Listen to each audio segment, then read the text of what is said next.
Zamość Fortress is a set of fortifications constructed together with the city of Zamość. It was built between 1579 and 1618, and the construction was initiated by Chancellor and Hetman Jan Zamoyski. It was one of the biggest fortresses of the Polish-Lithuanian Commonwealth, built so solidly that it was able to resist the attacks of both the Cossacks and the Swedes during the Deluge. It was taken down in 1866, although fragments survive. Altogether, the fortress went through 6 sieges, with the first one taking place in 1648, during the Zamoyski uprising. 8 years later it was surrounded by the Swedes, who came there again in 1703, then, in 1809, by the army of the Duchy of Warsaw, which captured it from the Austrians. The longest one was the Siege of Zamość of 1813, when the Polish garrison for 8 months defended the fortress from the Russians.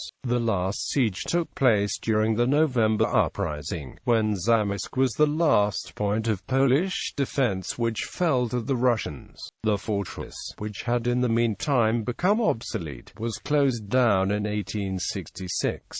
Construction and later changes.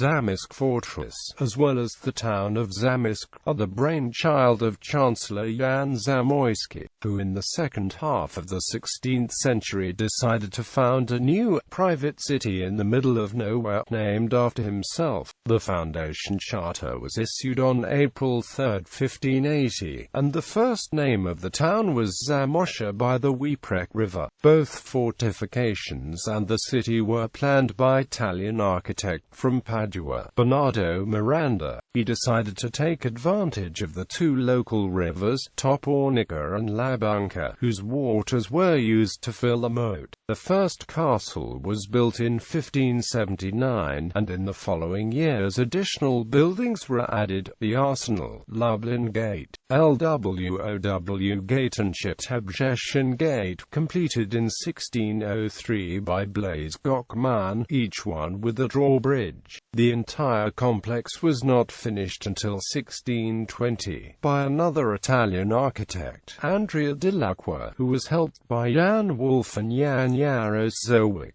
The fortress was shaped as a septangle, with 7 bastions, located around 200 meters from each other, as this was the range of the 17th century artillery. The fortress, with its impressive brickwork, 12 meters high and 2.5 meters thick, was one of the most modern and largest strongholds of the Polish-Lithuanian Commonwealth, together with Kamieniec Podolski. In 1683, architect Jan Mitchell-Link began modernization of the fortress, which lasted until 1694.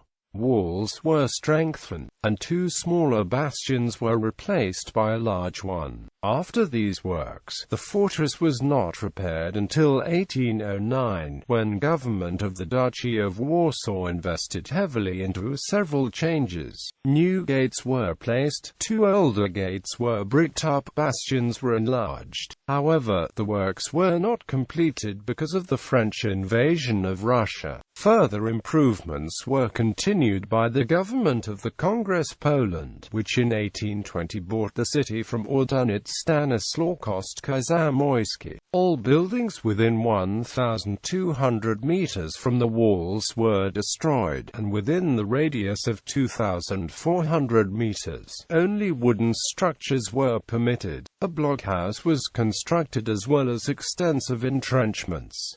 Buildings in the town were remodeled so that they would serve the military. They were stripped of Baroque decorations and rebuilt in the neoclassicistic style. First siege. In November 1648, during the Zamoyski uprising, Zamość was surrounded by joint Cossack-Tatar forces under command of Bohdan Khmelnytsky and Tugay. The fortress was defended by approximately 4,700 soldiers under Castellan of Elblag, Ludwik Wajcha and Władysław Mystkowski. Also, within city walls, there were numerous refugees from land lands of Red Ruthenia, Podolia and Volhynia. On November 5, the enemy burned nearby villages, but the fortress itself was untouched. Soon afterwards, Cossack engineers managed to remove water from southern mound, exposing the wall in that area. However, Khmelnytski's forces were inadequate, and winter was approaching. Since the defenders were also aware of their difficult situation, both sides signed a truce.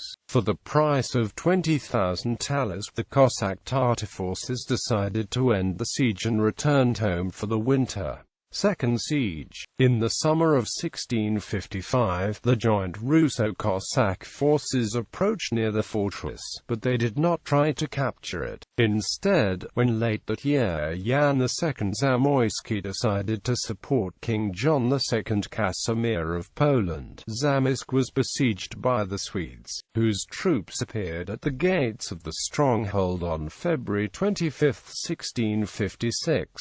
After a few days, King Charles X Gustav joined the forces. The Swedes began with artillery barrage, but due to lack of heavy guns, it was not successful. Within a few days, Charles X Gustav realized that capturing Zamość, whose fortifications had been strengthened since 1648, was impossible, and on March 1 the invaders withdrew. Swedish siege of Zamość was later described by Henryk Sienkiewicz in his popular book, The Deluge. Next year, the Transylvanian army under George II Rakoczy appeared near Zamość, but it did not even try to capture the mighty fortress. According to a legend, when Swedish representatives came to the town and proposed the capitulation of the fortress, Jan Sobiepan Zamoyski answered, "I am the Lord for myself and I will not give Zamość to the Swedes." In the last stage of the war, Zamość was a prison for high-ranking officers of the Swedish army. Among those kept there was Field Marshal Arvid Wittenberg, who died in prison of natural causes. Third siege. Late 17th century marked the decline of the Commonwealth, a decline reflected in the general state of repair of the fortress. The Great Northern War did not spare Zamość, as on February 11, 1703, Swedish units under General Magnus Stenbock approached the stronghold and besieged it. However, after a week, the Swedes withdrew, to return next year with additional troops. Polish defenders, counted at only 260, were unable to resist the attackers and quickly surrendered. Swedish occupation was short, and in 1705, Russian soldiers, with permission of Ordinate Thomas Joseph Zamoyski, entered Zamość. The 1,000 Russian garrison remained there until May 1706. Fourth siege. After the partitions of Poland, Zamość became part of the Austrian Empire, to which it belonged until 1809.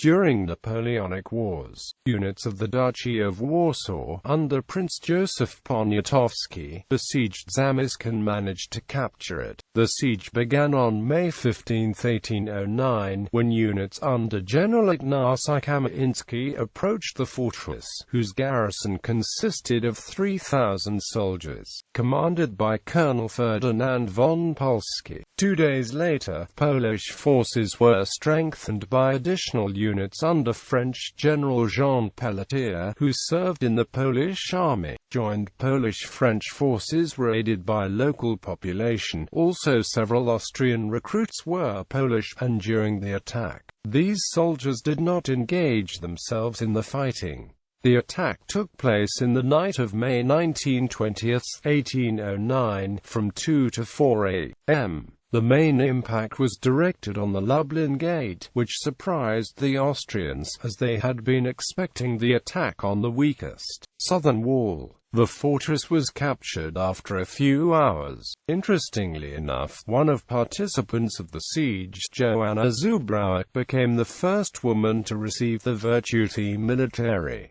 Fifth siege. After Napoleon's failed invasion on Russia, the fortress was besieged by the Russian forces, which approached Zamość in February 1813. Polish defenders, under General Maurice I. Hauke, were well prepared, with 4,000 soldiers, 130 cannons and food supplies for 4 months. The Russians were commanded by General Rath, and the number is estimated at up to 17,000, with 160 cannons. After a few weeks of the siege, epidemic of scurvy broke out in the fortress. However, this was managed and the Polish defensive Zamość continued for several months. In mid-June, both sides signed a temporary truce and the Russians limited the summer actions to blocking the fortress. Months of siege depleted the resources and supplies of the defenders. In October 1813, some 1,200 soldiers were sick and almost all were starving. All horses, dogs and cats were eaten. Within 1 month, 450 persons died. On October 22, news of Napoleon's defeat in the Battle of Leipzig reached Zamość, and it lowered the spirits of the Poles. The decision to capitulate was taken on November 19, after 8 months of siege. Out of 4,000 defenders, 1,500 died, mostly of disease and hunger. The fortress became part of Congress Poland. Sixth siege. During the November uprising, the fortress was one of main centers of Polish resistance. Commanded by Julian Sierowski and later Jan Krasinski, its garrison consisted of 3,800 soldiers. Zamość was a base of Polish units operating in the area of Lublin. However, after Polish defeat in the Battle of Ostroleka, the Russians took the initiative. The blockade of Zamość began in July 1831, and the fortress itself capitulated on November 21 as the last resistance point of the country. Liquidation of the fortress in modern times. After the November uprising, the fortress declined. Technological advance in warfare was decisive, and finally, Tsar Alexander II of Russia officially closed the stronghold in 1866. In the following years, large parts of fortifications were demolished. In 1992, Zamość, which is one of the classical monuments of Renaissance urban layout in Europe, was included on the list of the world's cultural heritage by UNESCO.